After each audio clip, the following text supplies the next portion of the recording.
Ovulation period नेमकं काय आहे? ओव्ह्युलेशन पिरियड म्हणजे काय? आपलं गर्भाशय आहे, युटेरसच्या दोन्ही साईडला फॅलोपियन ट्यूब्स आहेत. तिथं ओव्हॅरियन सॅक आहेत. फॅलोपियन ट्यूब्स, त्याच्या खाली ओव्हॅरियन सॅक. सो ओव्हॅरियन सॅकमधनं एक ओव्हम येतो. ओव्हम फॅलोपियन ट्यूब ट्रॅव्हल करून युटेरसमध्ये येतं. तेव्हा एंडोमेट्रियम वाढतं आणि तेव्हा जेव्हा त्याला स्पर्म मिळतं, it fertilise. Correct. Right. So ovulation period हा एक्झॅक्टली काय आहे? जेव्हा ते जे एग आहेत आपले, स्त्री बीज जे आहे, ovum travels to fallopian tube and when it is ready to come to uterus and ready to burst, ovum हा रेडी आहे फर्टिलाइज होण्यासाठी. तो पिरियड खूप महत्वाचा असतो. तर जेव्हा ओवम फर्टिलाइज होण्यासाठी जेव्हा ट्रॅव्हल करून येतो, 24 तासासाठी तो ऍक्टिव्हेट असतो, की 12 ते 24 तास मॅक्स. त्या 12 to 24 hours मध्ये इफ त्याला जर स्पर्म मिळालं तर फर्टिलायझेशन होतं. त्यामुळे हा ओव्ह्युलेशन पिरियड जो आहे हा खूप महत्वाचा आहे. तो आयडियली असं आहे की जर तुमची सायकल 28 डेजची असेल तर युजली 13th किंवा 14th डेला तुमचं ओव्ह्युलेशन होतं. सो आपण पेशंटना डेट्स देताना आपण तसे देतो की तुम्ही ह्या डेट्सला ट्राय करा, जेणेकरून हा तुमचा ओव्ह्युलेशन पिरियड असेल आणि तेव्हा तुम्ही प्रेग्नन्सी अचीव्ह करू शकता. बट अगेन ह्याच्यात एक आहे डिस्क्लेमर की प्रत्येक स्त्रीचा ओव्ह्युलेशन पिरियड हा 14वा दिवस नसतो. कारण कोणाची पिरियड सायकल 30 दिवसाची आहे, कोणाची 25, कोणाची 26, कोणाची 40. तर आपल्याला पेशंट टू पेशंट तिची जी मेन्स्ट्रुअल सायकल आहे तिचा अभ्यास करून मग आपल्याला तिला सांगायला लागतं की usually what is your ovulation period. आणि ह्याच्यासाठी मला असं वाटतं आजकाल तर सगळ्यात बेस्ट आहे की go and do ovulation study. Ovulation स्टडीने आपल्याला लगेच कळतं की माझं ओव्ह्युलेशन आज आहे, उद्या आहे. And in that way you can plan. But again I want to say in that की इन आयुर्वेदा we say की जेव्हा आपण खूप मागे लागतो ना कुठल्या गोष्टीचा, की आज मी डॉक्टरकडे चालले, आज मी बघते, आज माझं ओव्ह्युलेशन आहे, उद्या होणार आहे, उद्या रप्चर होणार आहे, मग आपण उद्या ट्राय करू, मग आज ट्राय करू, मग आजचा दिवस गेला, आज मी ऑफिसमध्ये बिझी होते, परत स्ट्रेस आला, टू मच स्ट्रेस. करेक्ट. आणि मग तुम्ही जेव्हा स्ट्रेसमध्ये ट्राय करता इट डझंट वर्क. मग आपण 90% केसेसमध्ये हे बघतो की आम्ही ओव्ह्युलेशन स्टडी करतोय, आम्ही त्या डेट्स फॉलो करतो, but we are not able to conceive.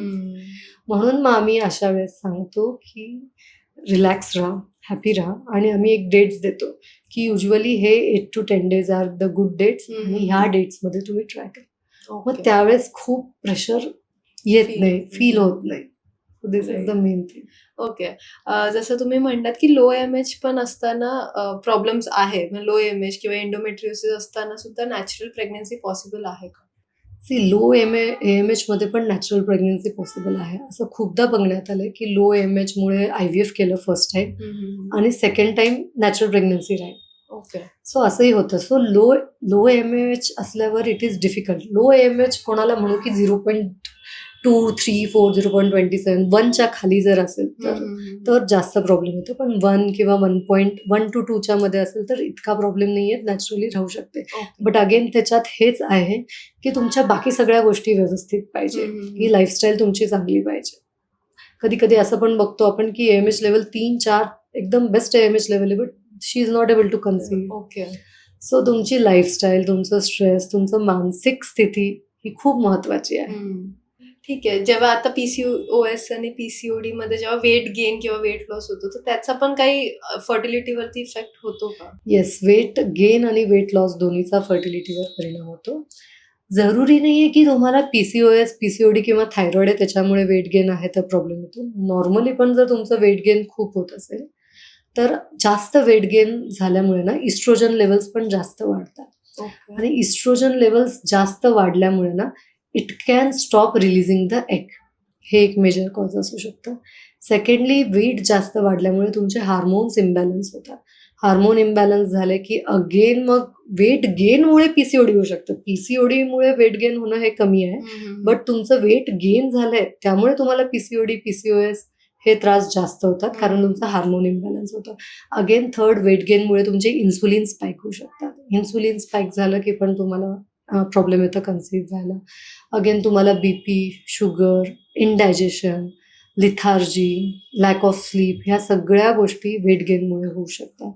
Similarly weight लॉसमध्ये पण होतं. वेट लॉसमध्ये जर तुमचं इस्ट्रोजन लेवल्स ड्रॉप होत गेले तरी पण तुम्ही कन्सीव्ह लगेच होत नाही. सो स्टडीजनी हे सिद्ध केलेलं आहे की if a woman is having a perfect BMI, body mass index जर तिचा एकदम व्यवस्थित आहे, एका स्त्रीचा किंवा एका पुरुषाचा, तर प्रेग्नन्सी लगेच अचीव्ह होते. पण जर तुमचं BMI इंडेक्स व्यवस्थित नाहीये तर it may delay your pregnancy. Okay. आता जेव्हा प्रेग्नन्सीसाठी प्लॅनिंग करत असतो तेव्हा फिजिकल रिलेशनशिप हे किती वेळ ठेवलं पाहिजे जेणेकरून प्रेग्नन्सी होऊ शकते लगेच? तुम्ही फिजिकल रिलेशनशिप किती वेळ ठेवलं पाहिजे ह्याला there is less importance. It is like that की तुम्ही कुठल्या वेळेला ठेवायला पाहिजे तो काळ महत्वाचा आहे. जसं की ओव्ह्युलेशन आपण बघितलं की जेव्हा ओव्ह्युलेशन होते तेव्हा तुम्ही कॉन्टॅक्टमध्ये येणं जास्त गरजेचं आहे. मग त्याच्यात असं गरजेचं नाही आहे की 10 मिनिट्स, 20 मिनिट्स, 30 मिनिट, 5 मिनिट हे नाही. Deep penetration is much more important when you are trying. So जर डीप पेनिट्रेशन झाले सो स्पर्म्स त्याचे काम करतात पुढे. No one has to do anything की स्पर्म्स आपोआप फर्टिलाइज करतात ओव्हम्सला and you can achieve pregnancy. So as such किती वेळ केलं पाहिजे, कुठल्या दिवशी केलं पाहिजे, तर ह्याला जास्त इम्पॉर्टन्स नाही आहे. ओके. आणि असं काय आहे की सकाळचा वेळ जास्त चांगला असतो किंवा रात्रीचा वेळ जास्त हां, चांगला हे असतो? आयुर्वेदात सांगितलं आहे. आयुर्वेदात ग्रंथात सांगितलं आहे की कुठलंही कार्य करण्यासाठी ना ब्रह्ममुहूर्त हा श्रेष्ठ आहे. सो आयुर्वेदात हे पण सांगितलंय की जेव्हा तुम्हाला पुत्रप्राप्तीची इच्छा असते, पुत्र म्हणजे not boy, it is like की whenever you are feeling that you want a child, you want a baby, तो सकाळचं ब्रह्ममुहूर्त जे आहे ते सगळ्यात चांगलं सांगितलंय. का सांगितलंय? कारण ब्रह्ममुहूर्त म्हणजे सूर्योदयाच्या आधीचे 2 तास. तो त्यावेळेस वातावरणात एकदम शांतता असते. सत्वगुण सगळ्यात जास्त वाढलेला असतो. आपल्या मनाचा, आजूबाजूच्या वातावरणाचा सगळीकडे सत्वगुण हा जास्त असतो. शांती असते मनामध्ये पण. जेव्हा तुम्ही पहाटे उठता तेव्हा तुमच्या मनात तेवढे थॉट्स नसतात जेवढे तुमच्या मनात थॉट्स रात्री असतात. सो युनिव्हर्समध्ये एक पॉझिटिव्हिटी असते जेव्हा तुम्ही पहाटे उठता. सो मग तुमच्या बॉडीमध्ये सत्व रज तम गुण समस्थितीत असतात. वात पित्त कफ तिन्ही दोष समस्थितीत असतात. Mentally you are much more calm, positive climate. So आयुर्वेदात सांगितले की ब्रह्ममुहूर्त हा सगळ्यात श्रेष्ठ आहे. ओके. पण असंही काही आहे का की प्रेग्नन्सी अचीव्ह करण्यासाठी कुठली पोझिशन बेस्ट आहे? काही it's just a myth? No, it is just a myth. Actually as such कुठली पोझिशन प्रॉपर आहे असं नाहीये. बट स्टील जर तुम्ही प्रेग्नन्सी अचीव्ह नाही करू शकत आहे, प्रॉब्लेम येते, तर वी ऑलवेज सजेस्ट की मिशनरी पोझिशन इज गुड. आणि कमरेखाली, हिपच्या खाली पिलो ठेवू. So if you keep a pillow under your hip, so vagina is little inclined.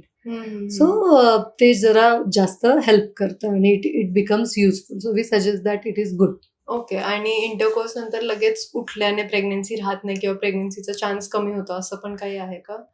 What Ayurveda says की तुम्ही लगेचच उठायचं नाही कारण एकदम वात प्रकोप होतो. वात प्रकोप नको व्हायला म्हणून आयुर्वेद हे सांगतं की लगेच उठू नका. बट लगेच म्हणजे किती लगेच? 5 मिनिटं. हार्डली तुम्ही 5 मिनिटं उजव्या किंवा डाव्या कुशीवर जरा 5 मिनिटं झोपा आणि 5 मिनिटांनी तुम्ही उठा. You should wash your self, clean करा, हायजीन मेंटेन करा and then you can again go to bed. But तो अगदी 5 मिनिटाचा काळ सांगितलाय तोही ह्याच्यासाठी सांगितलाय की एकदम वात प्रकोप नाही व्हायला पाहिजे. जेवढं तुमचं वात प्रकोप होईल तेवढं स्पर्म आत गेल्यावर फर्टिलायझेशन व्हायला त्याला प्रॉब्लेम येईल. त्यामुळे वात प्रकोप नाही व्हायला पाहिजे त्याच्यासाठी हे सांगितलं. ओके. आणि लुब्रिकेंट्स यूज केले तर काही प्रेग्नन्सीमध्ये प्रॉब्लेम होऊ शकतो? नाही, lubricants are totally external. If you are having pain during the sex किंवा तुम्हाला दुसरे काही प्रॉब्लेम्स आहेत आणि तुम्ही लुब्रिकंट्स यूज केलं तर इट इज कम्प्लिटली ओके. काही प्रॉब्लेम नाही. सो मॅम, परफॉर्मन्स एन्झायटी किंवा बेबी प्लॅनिंगच्या वेळेस प्रेशर असल्यामुळे पण कन्सेप्शनवरती काही परिणाम होऊ शकतो का? अगदी. मी जसं स्टार्टिंगलाच सांगितलं की मन शांत हवं. आजकाल कपल्समध्ये काय होतं ना की जे 30sला लग्न करतात आणि मग 32-33ला ते प्लॅन करतात की आम्हाला पाहिजे, तोपर्यंत आम्हाला नकोय.